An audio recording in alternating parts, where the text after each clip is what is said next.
बिस्मिल्लाहिर्रहमानिर्रहीम अस्सलामुअलैकुम। Welcome to this important lecture of physics.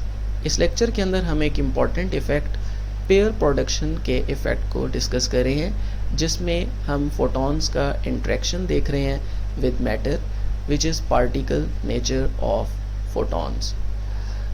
इस इफ़ेक्ट का नाम अपने नेम से क्लियर है। इसके अंदर एक पेयर जनरेट होगा, that is pair of charges which is electron and positron. इस प्रोसेस के अंदर जब बहुत ही हाई एनर्जी वाले फोटॉन्स, जिनकी एनर्जी बहुत ज़्यादा हाई होगी, जैसा कि गैमा रेज, जब वो मैटर के साथ इंटरेक्ट करेंगे तो उस वक्त हमारे पास चार्जेस का पेयर प्रोड्यूस होगा and that pair is of electron and positron. Positron यहाँ पे एक न्यू नेम है, but we must be clear कि पॉजिट्रॉन एक ऐसा पार्टिकल है जिसका मैस इलेक्ट्रॉन के इक्वल है, मैग्नीट्यूड में चार्ज भी इक्वल है, लेकिन चार्ज की जो नेचर है वो ऑपोजिट है। यानी अगर जैसे इलेक्ट्रॉन पे नेगेटिव चार्ज है तो उस हिसाब से पॉजिट्रॉन पर पॉजिटिव चार्ज है। पॉजिट्रॉन को हम प्रोटॉन इसलिए नहीं कह सकते क्योंकि प्रोटॉन का मैस इलेक्ट्रॉन के मैस से डिफरेंट है, जबकि पॉजिट्रॉन का mass that is equal to the mass of electron which is 9 multiply by 10 power minus 31.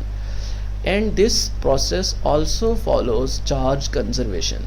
यानी हम देख सकते हैं कि स्टार्ट में जो फोटोन है that is a neutral particle, तो जब ये किसी मैटर के साथ इंटरेक्ट कर रहा है तो उसके बाद जो फाइनल चार्ज है वो भी ओवरऑल टोटल चार्ज वो भी ज़ीरो है, क्योंकि इलेक्ट्रॉन और प्रोटॉन का चार्ज अगेन एक दूसरे को काउंटर करेगा, कैंसिल करेगा, जिसकी वजह से overall final charge again zero हो जाएगा। अगर हम इस प्रोसेस को मज़ीद एक्सप्लेन करें इन टर्म्स ऑफ एनर्जी, तो आइंस्टाइन की मैस एनर्जी इक्वेशन के मुताबिक हम इलेक्ट्रॉन की rest mass which is the energy for a given mass देख सकते हैं। वी नो दैट इलेक्ट्रॉन का mass 9 multiply by 9.1 into 10 power minus 31 है। इसको हम मल्टीप्लाई करें c² which is 3 multiply 10 power 8, तो यहाँ पर हमारे पास कुछ वैल्यू आ जाएगी, but this value will be in joule.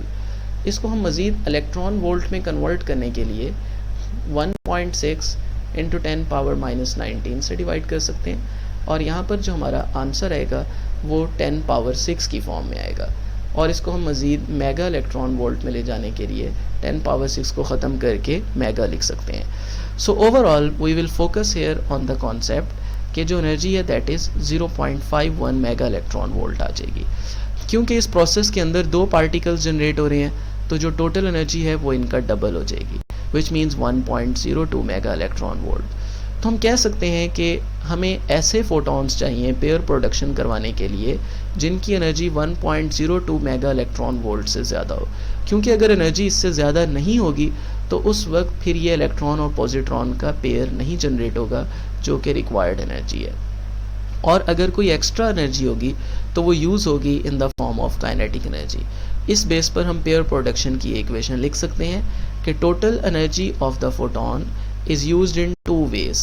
उनमें से कुछ एनर्जी जो पेयर प्रोडक्शन के लिए चाहिए which is double of electron rest mass energy, यानी 1.02 mega electron volt, plus kinetic energy of electron and positron के तौर पे जो उनको मूव करवाएगी। Thank you so much, that was all for this video. उम्मीद है ये वीडियो आपके लिए हेल्पफुल रही होगी। सो वी रिक्वेस्ट यू कि आप हमारे चैनल को सब्सक्राइब कर लें और बेल आइकन को ज़रूर क्लिक करें ताकि आपको मज़ीद यूज़फुल वीडियोस मिल सकें। Thank you.